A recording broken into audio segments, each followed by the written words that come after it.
Merci pour ce temps de louange et puis ces témoignages. Alors c'était bien de rappeler que Dieu ne nous abandonne pas, il ne sait pas le faire tout simplement. Et ça nous encourage à placer notre foi, notre espérance dans nos combats personnels, dans cette présence aimante et toujours présente. On va voir ce matin un texte d'une des apparitions de Jésus. On en a plusieurs dans l'Évangile, dans le Nouveau Testament. Alors c'est vrai que on est un peu étranger à ces textes parce qu'aujourd'hui Jésus n'apparaît pas comme il a pu le faire à un certain moment en présence de ses disciples, mais il est là, il est bien présent par son esprit, il est avec nous tous les jours. Ces textes sont parfois surprenants, mais ils sont là pour nous encourager, j'espère, et je souhaite que ce texte de ce matin nous encourage. Et puis il y a aussi dans ces textes parfois un symbolisme qui fait qu'on n'a pas forcément besoin de comprendre comme on voudrait comprendre, mais que derrière ce symbolisme, il y a aussi un enseignement, il y a aussi une leçon à retenir. Alors je vous propose de retrouver un des disciples en particulier, l'apôtre Pierre, et on va lire une partie de l'évangile de Jean au chapitre 21, à partir du verset 14. Il aurait fallu lire, mais je le résumerai tout à l'heure, la première partie pour vraiment entrer dans le texte, mais je pense que la première partie, vous la connaissez presque par cœur. Je lis donc Jean 21, à partir du verset 14. C'était déjà la 3e fois que Jésus se présentait à ses disciples depuis qu'il était ressuscité d'entre les morts.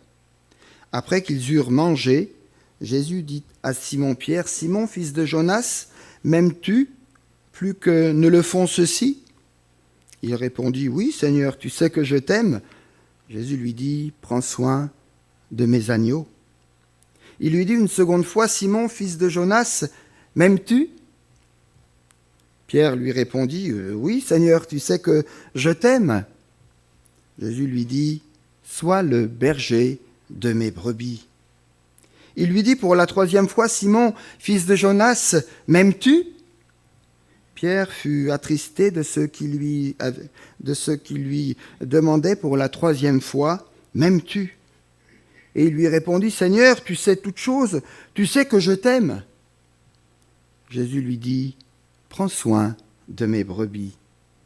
En vérité, je te le dis, quand tu étais plus jeune, tu attachais toi-même ton vêtement et tu allais où tu voulais.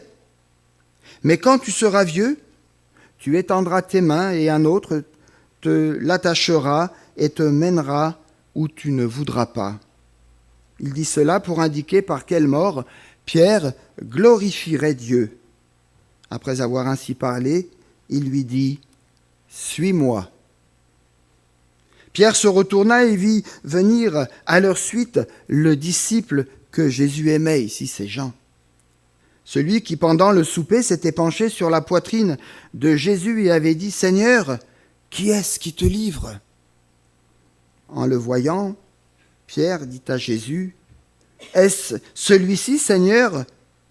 Que lui arrivera-t-il » Jésus lui dit, « Si je veux qu'il demeure jusqu'à ce que je vienne, que t'importe? Toi, suis-moi. » Alors je vous invite à suivre le Seigneur au travers de ce texte ce matin. Une première partie qui sera une partie introductive pour faire ce premier survol de ces 13 premiers versets qui sont importants et qui précèdent ce que nous venons de lire et ce que je vais commenter par la suite. Premier élément dans cette première partie, donc versets 1 à 13, que nous n'avons pas lu, mais je vous invite à le lire par la suite, c'est ici d'une certaine manière la continuité de la pêche miraculeuse, puisqu'il vient d'avoir une pêche, et on est là dans la continuité d'une pêche miraculeuse, et on se souvient de cette pêche, par exemple, en Luc chapitre 5, à partir du verset 1er, avec ces 2 phrases bien connues, celle de Pierre, « Seigneur, éloigne-toi de moi parce que je suis un homme pécheur ». Ça, c'était dans Luc chapitre 5, verset 8. Parole qui ressort ici dans notre texte et qui est évoquée par la triple question de Jésus et qui rappelle que Pierre est encore un pécheur, on a presque envie de dire un triple pécheur. Et puis celle de Jésus, « Désormais tu seras pêcheur d'hommes ». Luc chapitre 5 verset 10, qui revient ici dans notre texte par 3 fois sous une autre image, et on entend en écho à Jean 21, verset 15, verset 16, verset 17, « Fais paître mes brebis ». Deuxième élément, Pierre, désemparé, pense sans doute que la résurrection n'a rien fait, n'a rien changé dans sa vie. Il s'est laissé entraîner à la suite de son maître pendant 3 ans, 3 années qui semblent maintenant révolues et terminées. Ainsi, c'est le retour à la dure réalité. Tout à l'heure, dans le témoignage de notre sœur, elle a rappelé les bienfaits d'être ensemble, peuple de Dieu, ensemble dans l'Église, mais de se souvenir aussi que dans nos lieux de travail, entre autres, le Seigneur nous rejoint et qu'il est là aussi présent. Dure réalité, donc, devant laquelle Pierre est confronté, et donc il retourne à son travail habituel avec peut-être ces longues nuits stériles de veille. Alors je ne sais pas si ça vous arrive d'avoir de ces nuits longues et parfois stériles où on brasse beaucoup de noir, desquelles on revient parfois bredouille. Simon-Pierre leur dit, on est au verset 3, donc Jean 21, verset 3, dans cette première partie, Simon-Pierre leur dit « Je vais pêcher. » Et ils lui dirent, les autres disciples, « Nous allons aussi avec toi. » Les autres disciples, probablement heureux que Pierre ait dit à haute voix ce qu'ils pensaient tout bas, sont bien d'accord. Tous au boulot. On n'a pas le choix. Il faut pratiquement repartir à zéro. Ensuite, c'est là que Jésus va les retrouver dans le quotidien de leur journée, et non pas comme ce fut le cas, par exemple, pour Thomas, dans un contexte bien particulier, au milieu des disciples. Non, cette fois-ci, c'est au travail que Jésus va les rejoindre. Autrement dit, Jésus qui nous rencontre en compagnie des autres chrétiens, des autres fidèles, ce qui pourrait être pour nous, par exemple, l'image du rassemblement des chrétiens réunis dans une assemblée, comme nous ce matin, réunis ici dans l'Église, peut aussi nous rappeler que Jésus peut nous rejoindre au milieu de nos activités professionnelles ou ailleurs encore. Pas besoin d'être un super chrétien pour avoir ce privilège d'être rattrapé, d'être retrouvé, d'être visité par le Seigneur. Et puis, verset 3, on est toujours dans Jean 21, c'est la journée noire. Cette nuit-là, ils ne prirent rien. On pourrait réactualiser ce verset et puis nous l'approprier avec des éléments de ce que nous pouvons vivre aujourd'hui peut-être. Cette nuit-là, ils ne prirent rien. La venue de Jésus qu'ils ne reconnaissent pas ensuite, c'est un crescendo d'informations qu'on a ici dans cette première partie. Ils ne prirent rien, on ne reconnaît pas Jésus. Puis l'ordre donné par Jésus, Jean 21, verset 6, « Jetez le filet à droite de la barque et vous trouverez une nouvelle pêche miraculeuse qui arrive ici, au travers de laquelle tout va repartir. » Sans oublier aussi les 153 gros poissons qui vont être recueillis et qui ont donné lieu à bien des hypothèses. Autre détail un peu étonnant, en débarquant sur le rivage, les disciples trouvent quoi ? Ils trouvent du feu, de la braise et du poisson posé dessus avec du pain. Et malgré cela, Jésus leur dit « Apportez du poisson qu'ils viennent de prendre ». Peut-on penser qu'ils en manquaient alors du coup ? Il faut probablement déduire que dans l'œuvre d'évangélisation, peut-être ici symbolisée par cette pêche miraculeuse, Jésus nous précède et en même temps, il sollicite notre collaboration. Ils ont péché, mais ils doivent aussi partager ce qu'ils ont péché. Autre surprise dans ce texte, toujours dans cette première partie, versets 1 à 13, c'est le dialogue entre Jésus et Pierre. Pourquoi Jésus répète-t-il par 3 fois « Paix mes brebis » ? Pourquoi ? Alors je sais ce que vous allez dire, mais ne le dites pas, juste réfléchissez. Pourquoi ? Ne suffisait-il pas de le dire une seule fois ? Venant de Jésus, c'était clair. Pourquoi 3 fois ?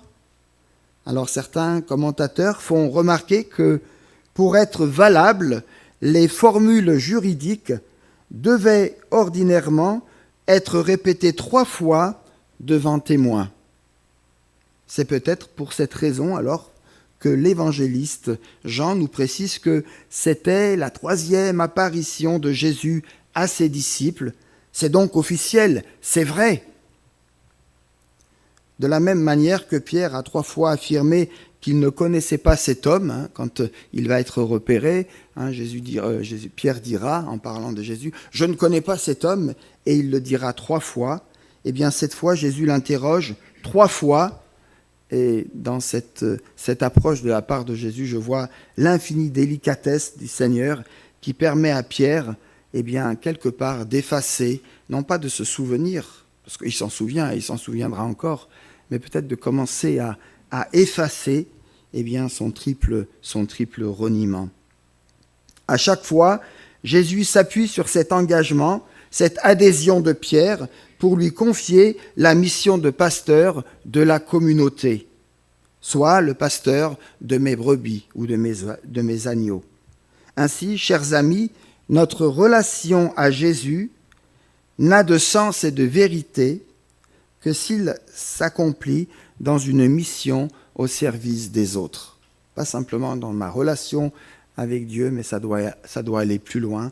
Je dois mettre mon profit, mes dons et ce que le Seigneur m'a donné au service des autres. Jésus précisera mes brebis, soit le pasteur, soit le serviteur de mes brebis. Pierre est invité à partager la charge que le Christ lui confie.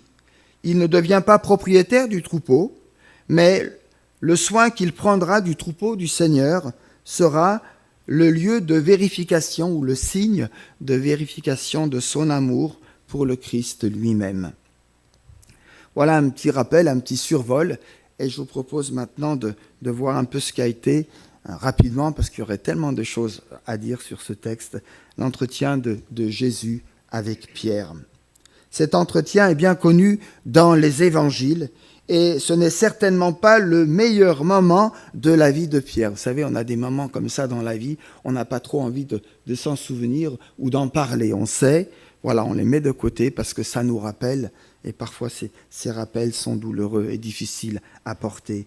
De plus, si la résurrection de Jésus est une excellente nouvelle pour l'apôtre, l'enthousiasme s'est un peu terni par le fait qu'inévitablement, il devra expliquer son acte et revenir dessus à un moment ou un autre quand il sera en entretien avec le Seigneur.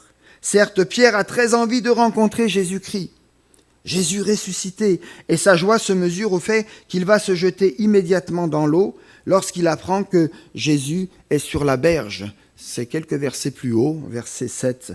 Mais en même temps, on peut penser qu'il redoute la confrontation. Ben oui, c'est pas facile. C'est finalement après le repas que Jésus va prendre Pierre à part et lui poser 3 fois la même question. J'imagine bien que les autres disciples se tenaient peut-être à distance et se demandaient si Pierre n'allait pas être sévèrement réprimandé. Ils ont vu que Jésus prenait Pierre à part et puis ils ont compris que là, il y avait quelque chose de plus précis, de plus intime lié à l'apôtre.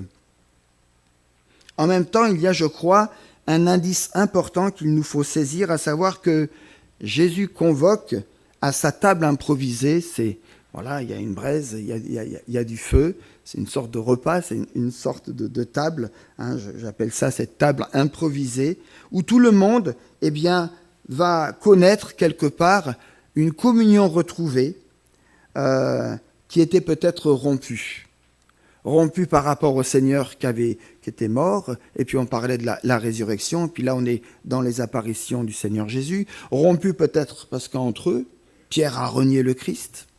Du coup, ça vient perturber la relation, la profondeur des échanges que nous pouvons vivre.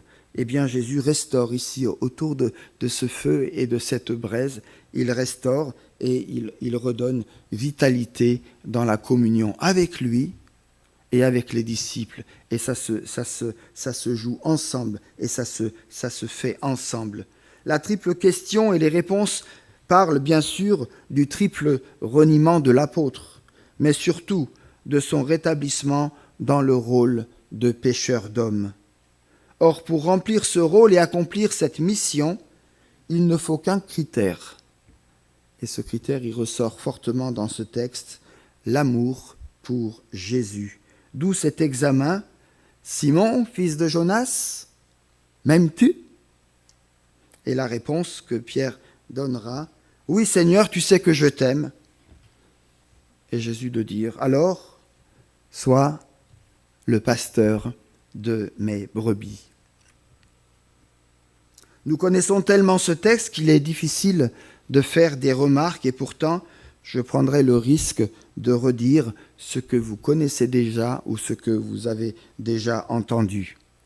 Premièrement, les brebis confiées à Pierre, je l'ai dit tout à l'heure, ne lui appartiennent pas. Jésus insiste pour dire que ce sont ses brebis. Jésus rappelle qu'il est le vrai et divin berger, celui qui donne sa vie pour ses brebis, selon sa propre volonté. Or, si ce sont bien les brebis du Christ que Pierre doit paître, il aura cependant pour lui, à la fin de sa vie, une mort tragique, une mort annoncée. La communion entre Jésus et Pierre entraînera une communion dans les souffrances, mais aussi dans la mort. La joie d'être au service, la joie d'être réhabilité, et puis une fin annoncée de martyrs, de souffrances, d'épreuves. Deuxième remarque, Jésus s'adresse à Pierre en lui rappelant son nom de naissance. Je ne sais pas si vous avez fait attention. Simon, fils de Jonas. Comme au premier jour, relisez Jean chapitre 1er, verset 42, au moment où Jésus choisit et appelle ses premiers disciples, on est sur le même écho. Simon, fils de Jonas. 3 ans plus tôt, Jésus l'avait interpellé pour ensuite lui donner un nouveau nom. Tu seras Céphas, ce qui se traduit par Pierre. Or, le nom d'origine est rappelé ici 3 fois. C'est un retour insistant à la source, mais aussi à la nature même de Pierre, qui va se voir attribuer une nouvelle mission. 3 ans avant, il avait été appelé au service du Seigneur. 3 ans après, j'ai envie de dire, il est de nouveau appelé dans une réhabilitation et dans une transformation. Troisième remarque, la première question du « m'aimes-tu » est assortie, à la différence des 2 suivantes, d'une particularité. Vous l'avez retenu, vous l'avez vu, vous l'avez entendu. « M'aimes-tu » plus que ceci. Ce plus que ceci se rajoute ici. C'est étrange. Jésus veut-il établir une comparaison ? Ce serait étonnant de sa part puisqu'il refuse l'esprit de compétition entre les disciples. Eux, ils m'aiment, mais toi, il faut que tu m'aimes plus. Est-ce que c'est comme ça qu'on devrait le comprendre ? Je vous renvoie à Luc chapitre 22, versets 24 et suivant, Luc 22, 24 et suivant. Il s'éleva parmi eux une contestation, on est entre les disciples. Lequel d'entre eux devait être estimé le plus grand ? Jésus leur dit, les rois des nations les dominent, et ceux qui ont autorité sur elles se font appeler bienfaiteurs. Il n'en sera pas de même pour vous, mais que le plus grand parmi vous soit comme le plus jeune, et celui qui gouverne comme celui qui sert. En posant cette question surprenante, Jésus veut peut-être montrer la naïveté, pour ne pas dire l'absurdité des propos précédents de Pierre. Pierre qui avait dit « Si tous t'abandonnent, Seigneur, moi, je ne t'abandonnerai pas. » Réactualiser, c'est entre vous et moi. C'est des prières qu'on fait souvent, qu'on a déjà fait quelque part. Hein. Fidélité, tu peux compter sur moi, Seigneur. Puis ensuite, il y a des transferts, il y a des loupés, il y a des actes manqués, il y a des choses qui arrivent. Puis on se dit, waouh, on est loin du compte. Tous t'abandonnent, Seigneur, tu peux compter sur moi. Moi, je ne t'abandonnerai pas. M'aimes-tu plus que ceci, verset 15 ? Au moment où il l'appelle à se positionner sur l'amour, Jésus adresse à Pierre, cet appel, et cet appel touche la fragilité, la vulnérabilité, l'humanité de Pierre. Pierre est un homme, ce n'est pas un Dieu, ce n'est pas une personne particulière, C'est un homme avec ses fragilités, avec son humanité. Jésus fait peut-être aussi allusion au caractère velléitaire de Pierre qui était prêt à donner sa vie pour Jésus quelques heures avant de le renier 3 fois.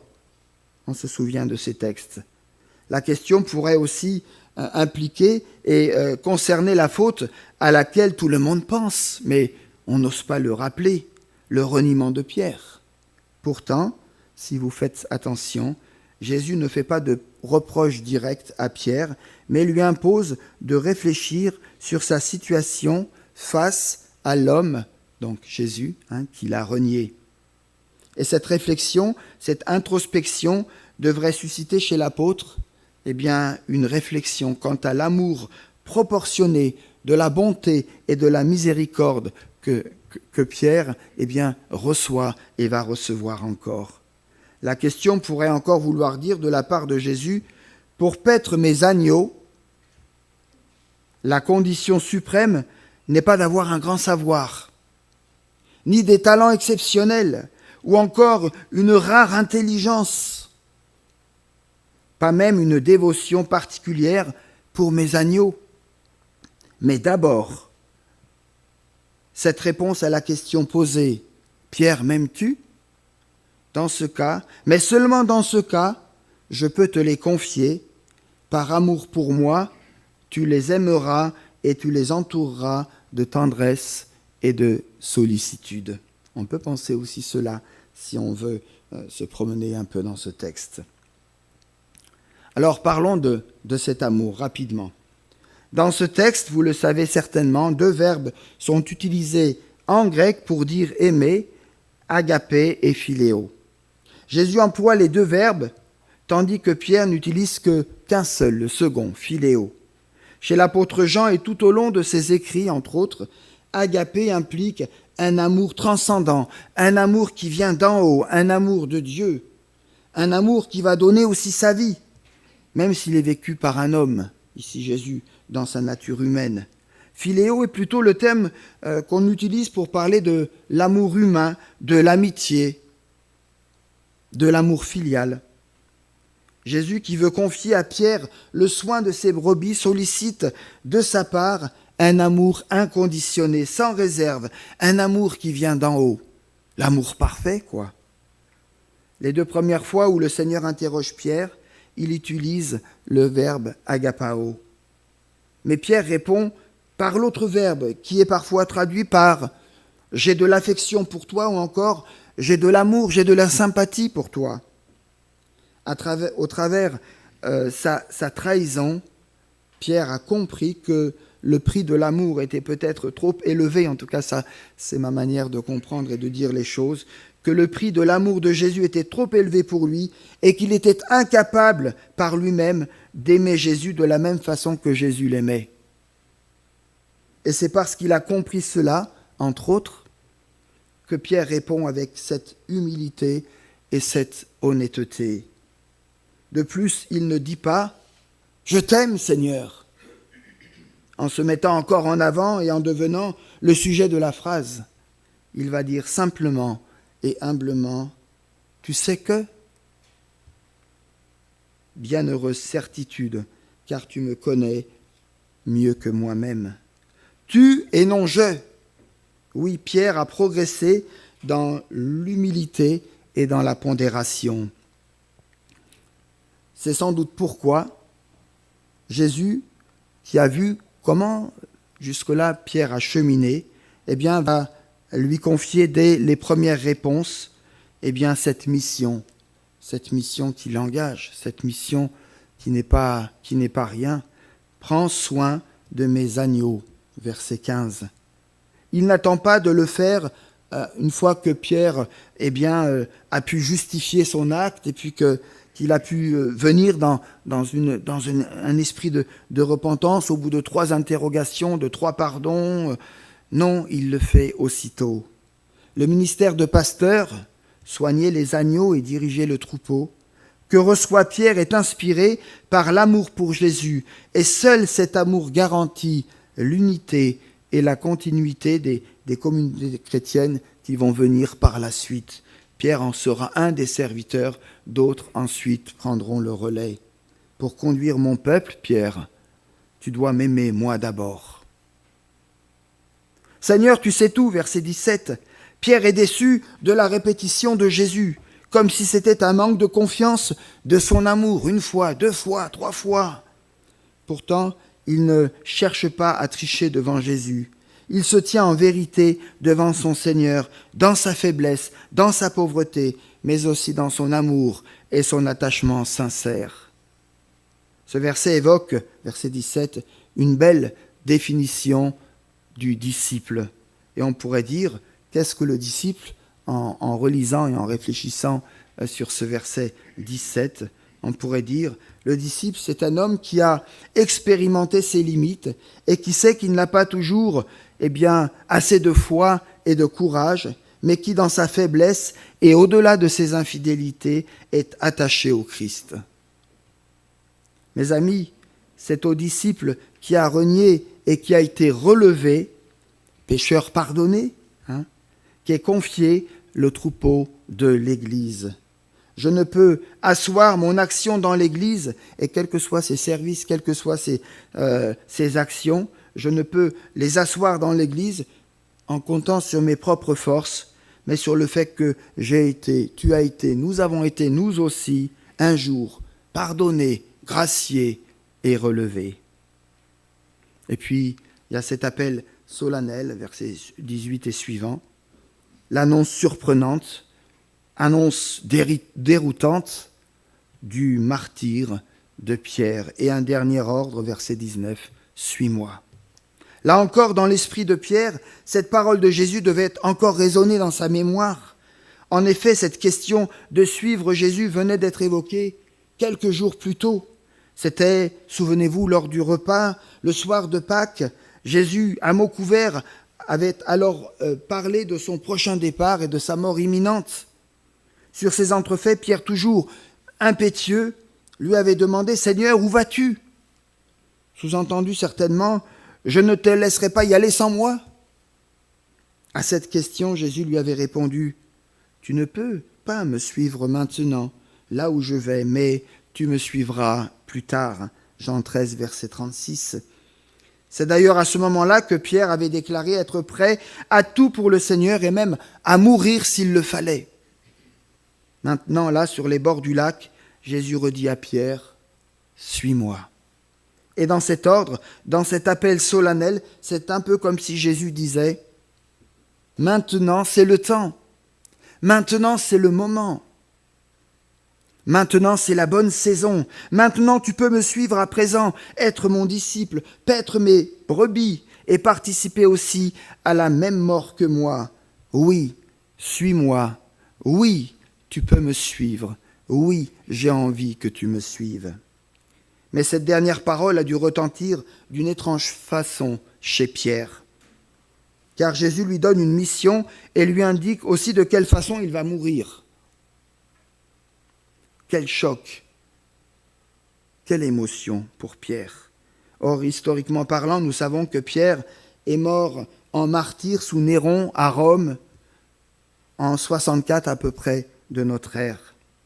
Dans l'annonce effrayante de Jésus, on peut aussi discerner plusieurs choses. Le narrateur a pris soin, quelques versets plus tôt, je vous renvoie au verset 7, de nous montrer un Pierre dynamique et capable de ceindre son vêtement, sa ceinture, et de décider et de faire et de prendre ici ou là des initiatives jusqu'à se jeter dans l'eau. Pourtant, au verset 18, Jésus signale à son apôtre qu'un autre le ceindra à sa place par la suite. Par ailleurs, l'expression « tu étendras les mains » nous renvoie à l'image du vieillard, de celui qui a progressivement perdu son autonomie et qui a besoin des autres maintenant. Pierre était certainement le disciple le plus actif et le plus dynamique de tous. En lui présentant l'image du vieillard, Jésus lui montre qu'il lui restera à acquérir dans le temps et dans l'espace de son service et de son témoignage, apprendre le sens de la confiance et du lâcher-prise.